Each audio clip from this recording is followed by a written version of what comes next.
فأنا ناصح لإخواني بالصدع بالحق تبيض وجوههم. السكوت في مسألة الحزبية يضرها، فاصدع بما تؤمر وأعرض عن المشركين. سلامي على دماج ورجالها والشيخ يحيى ودار العلم يا سعد بانيها. Bismillahirrahmanirrahim. Alhamdulillah wassalatu wassalamu ala Rasulillah wa ala alihi wa ashabihi wa mawalah, amma ba'd. Kita lanjutkan.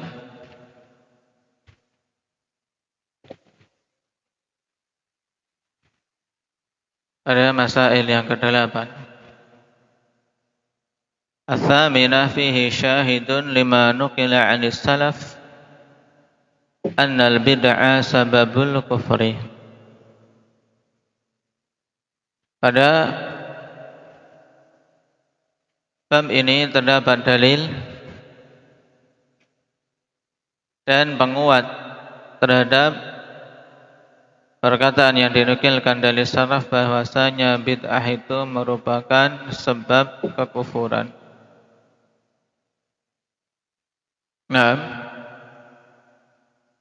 taib, karena kufur memiliki sebab-sebab yang banyak.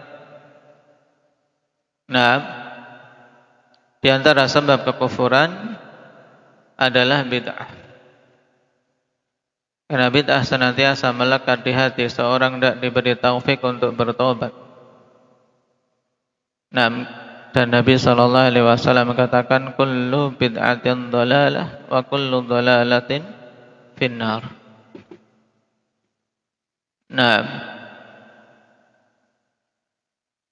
sebagaimana yang terjadi pada kaum Nabi Nuh, awalnya mereka berkeyakinan dengan keyakinan bid'ah terhadap orang-orang saleh, kemudian akhirnya terjatuh dalam kesyirikan.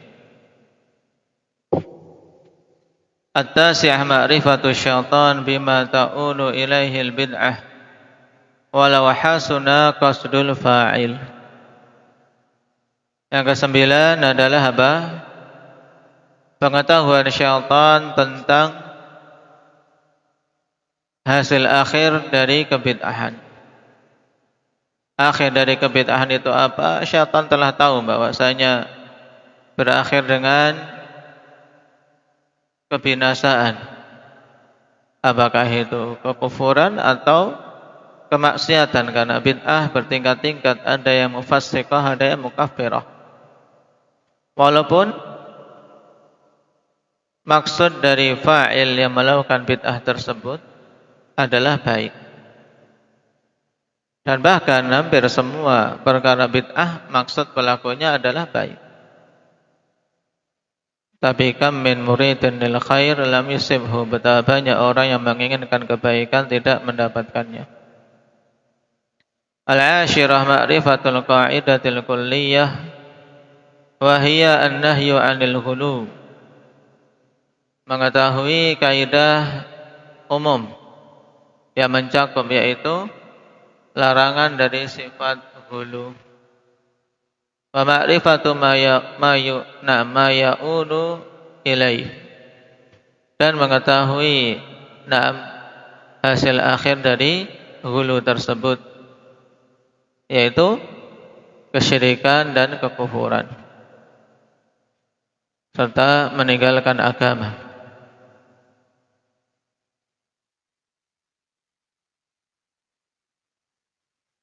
Al-hadiyata asyrah madaratul uqufi 'alal qabri li ajli amalin salih.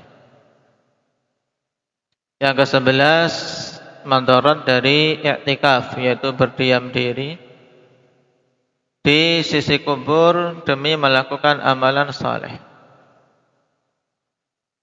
Membaca Al-Quran biasanya di sisi-sisi kubur, melakukan amalan saleh tapi di sisi pekuburan, memiliki madarrah.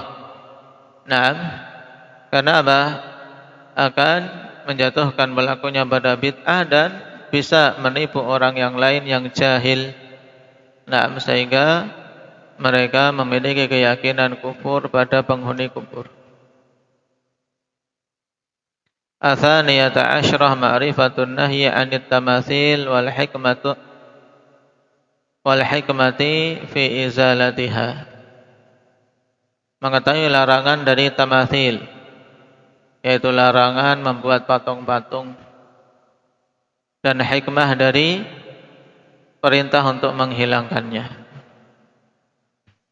Baik. Dan ini jelas, kawan, karena padanya apa? Padanya sarana mengantarkan pada kesyirikan. Makanya datang peringatan keras terkait masalah menggambar makhluk-makhluk bernyawa, baik itu 2 dimensi yang berupa gambar, lukisan, foto, atau 3 dimensi yang berupa apa? Patung-patung. Nah, patung makhluk bernyawa, maka haram hukumnya dan termasuk dosa dari dosa-dosa besar.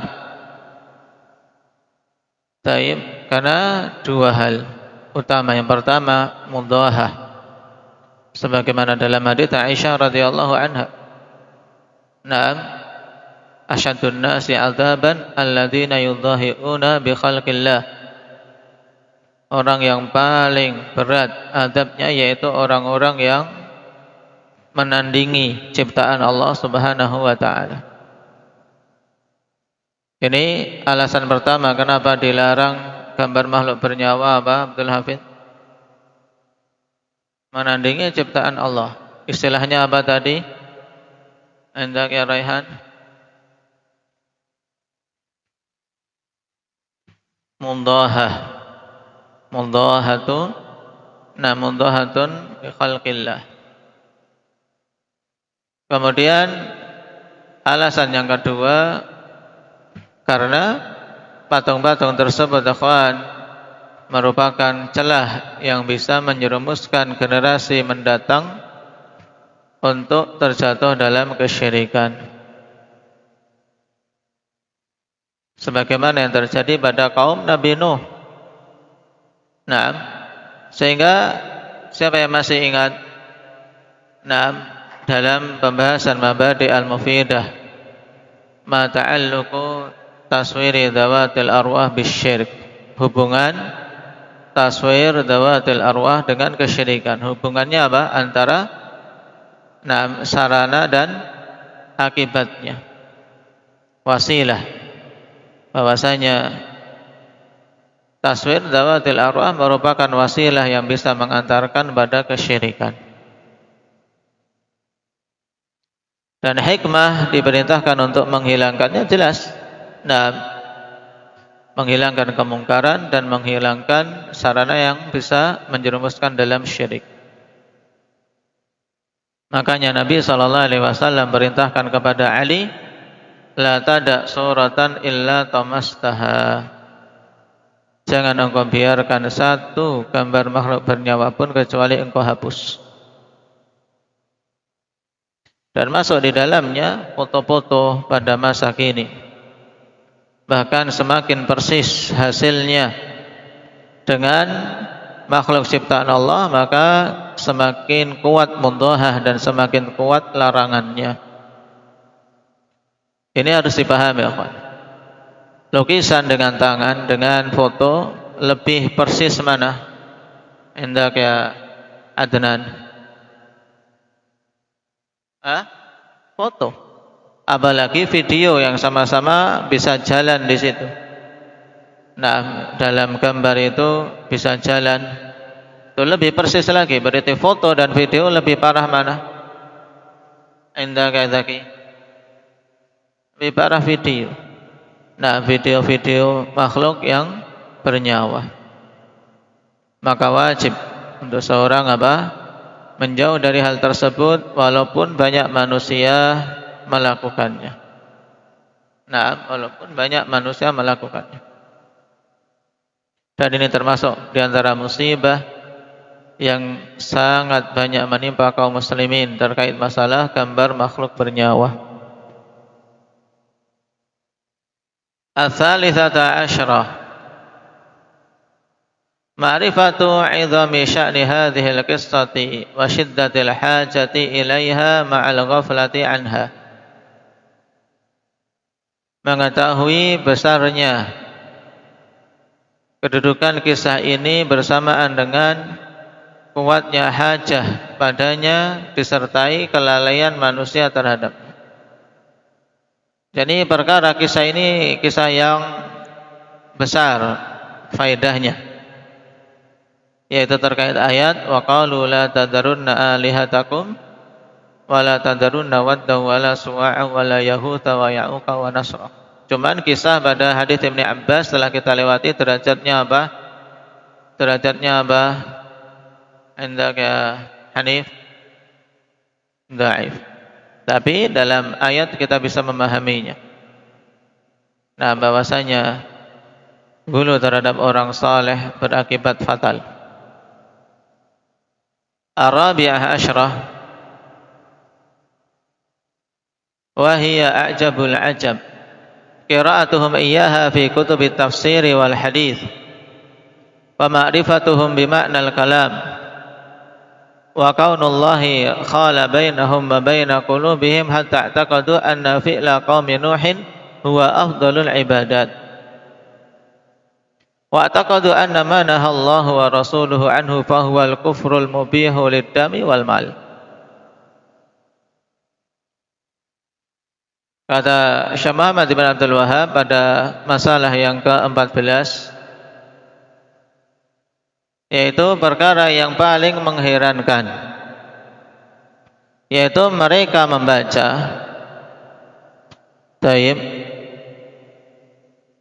mereka membaca ayat tersebut dalam kitab-kitab tafsir dan kitab hadis.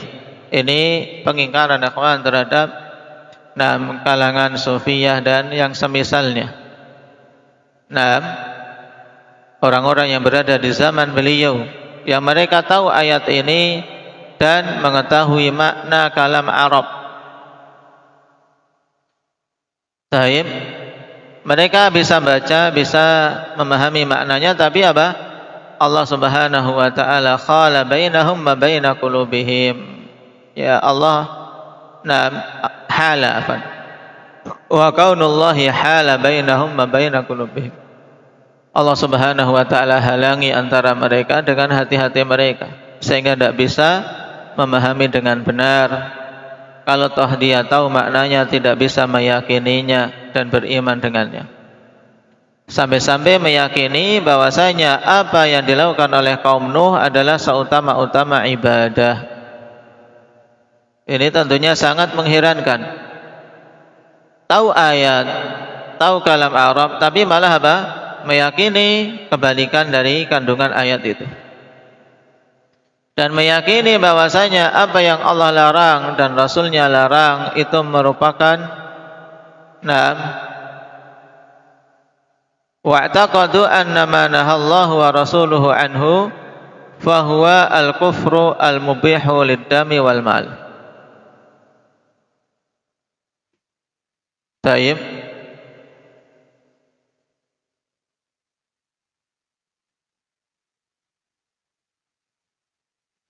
yaitu meyakini bahwa orang-orang yang berkeyakinan syirik dan kekufuran itu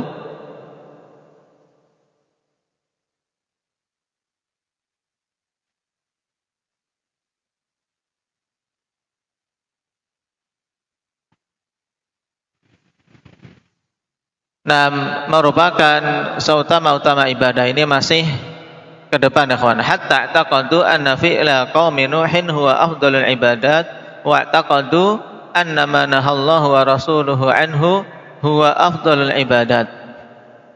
Ini seperti itu. Padahal fahuwa al-kufru al-mubihu lid-dami wal mal. Kalau seperti ini jelas maknanya. Ya. Karena kalau tidak disambung dengan depannya akan terjadi apa? Terjadi kerancuan dalam pemahaman. Jadi yang mengherankan apa? Perbuatan kaum Nabi Nuh dianggap apa tadi? Syukran, seutama-utama ibadah, dan meyakini yang dilarang oleh Allah dan Rasulnya juga apa? seutama-utama ibadah, padahal itu merupakan kekufuran yang membolehkan untuk harta ditumpahkan dan untuk darah ditumpahkan dan harta dirampas. Paham kalimat ini? Taib. Sehingga antum harus kasih penjelasan. Nah, ketika wa'taqadu anna ma nahallahu wa rasuluhu anhu, nah, ay min afdalil ibadat. Nah, fahuwa al-kufru al-mubihu lid-dam. Maka dzalika fil haqiqah wal kufru al-mubihu lid-dam wal mal. Padahal perkara itu pada hakikatnya merupakan kekufuran yang membolehkan untuk harta dirampas karena dia murtad, kafir, dan boleh untuk diperangi. Maka ini perkara yang sangat mengherankan dan itu terjadi, akhwan. Kita melihat juga di negeri kita, tidak hanya di zaman Syekh dulu, di negeri kita, ketika kita memperingatkan dari kesyirikan, dari hal-hal yang dilakukan oleh orang-orang dulu di kubur-kubur para wali, mereka anggap itu seutama-utama ibadah, padahal itu adalah apa? Kekufuran.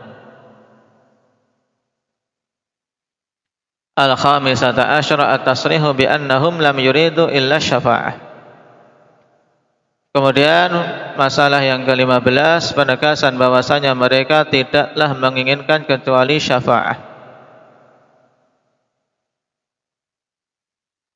Dan ini kembali kepada pembahasan syafa'ah, karena itu tujuan orang-orang musyrikin.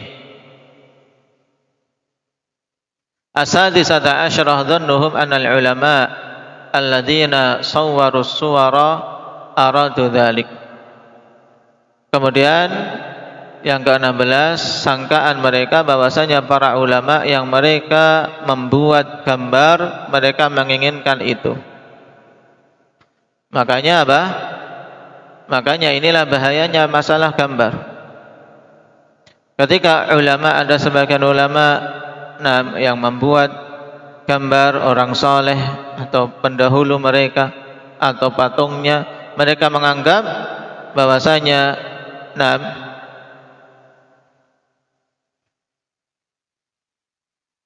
yang diminta dari orang-orang soleh yang meninggal tersebut adalah syafaat.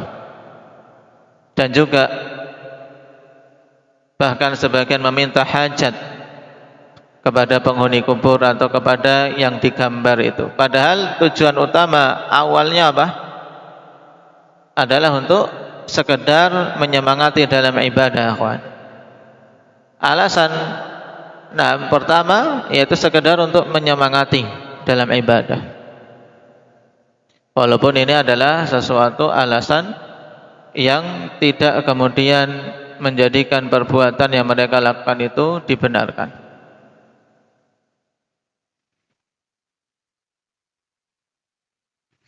Sehingga pada poin yang ke-16, sangkaan yang batil terhadap perbuatan para ulama dan juga bahayanya seseorang berbuat salah padahal, atau seseorang berbuat salah dalam keadaan dia seorang yang dipanuti.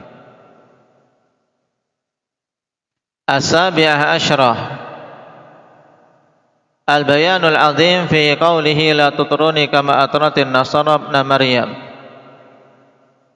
Hadis siapa ini? Hanafi. Jangan kalian melampaui batas.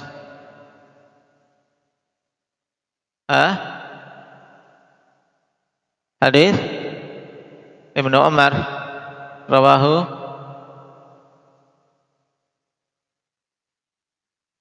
maka jangan bengong. Ada siapa telah?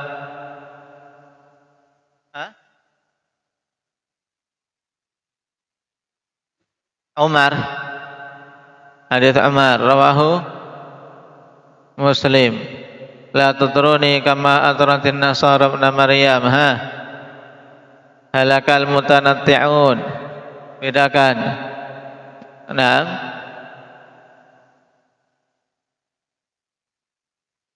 Indak. Syukran. Rawahul Bukhari saja atau Bukhari Muslim? Bukhari saja.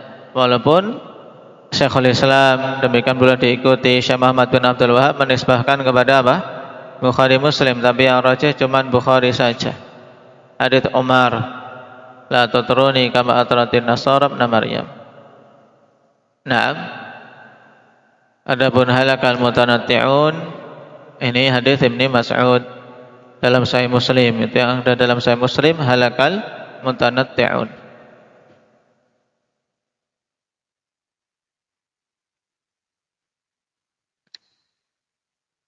Jangan kalian melampaui batas terhadapku sebagaimana orang-orang Nasara melampaui batas pada Ibnu Maryam. Fa salawatullahi wa salamuhu ala man ballaghal balaghal mubin. Maka semoga salawat Allah dan salamnya tercurah atas orang yang telah menyampaikan dengan sesempurna-sempurna penyampaian, yaitu Nabi kita Muhammad sallallahu alaihi wasallam. Athamina asyrah nasihatuhu iyana bihalaki al-mutanatti'in. Nasihat beliau kepada kita tentang kebinasaan mutanatti'in. Apa makna mutanatti'in? Hamzah sambung.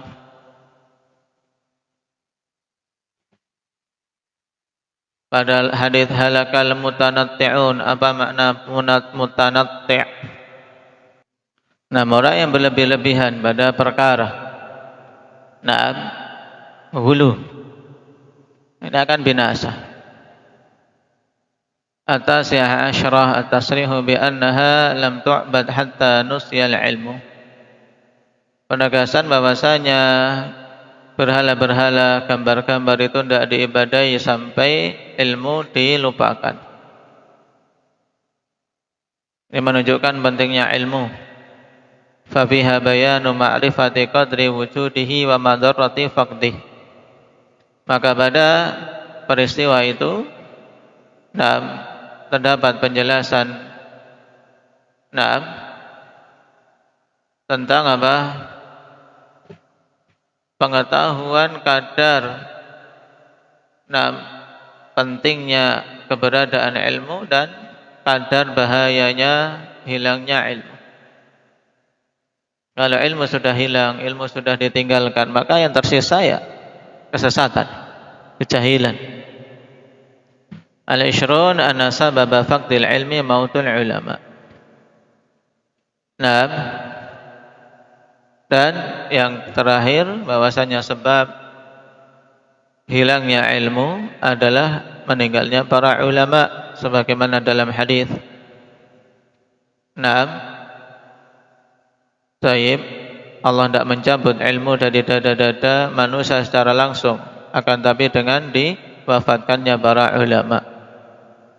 Sehingga ketika ulama telah wafat, maka ilmu bersama mereka juga tercabut. Taib. Nah, sekarang ada faedah akhwan yang harus dibedakan antara tanattu', ghulu dan ijtihad. Nah, ghulu telah kita lewati, mujawazatul had. Sedangkan tanattu' yaitu tasyadduq bisyai' wa ta'ammuq fihi, yaitu berdalam-dalam pada sesuatu. Sehingga tanattu' termasuk jenis ghulu. Sedangkan ijtihad ikhwan bersungguh-sungguh, yaitu badlul juhdi li idrakil haq. Mengerahkan kesungguhan untuk mengetahui kebenaran. Sama-sama ada kesungguhan, tapi kalau tanattu' berdalam-dalam pada hal yang tidak sepantasnya dia berdalam-dalam di situ. Bukan ijtihad. Karena ijtihad yaitu upaya dikerahkan secara sungguh-sungguh untuk mengetahui kebenaran. Sehingga ijtihad bukanlah ghulu, bukan pula tanattu'. Taib.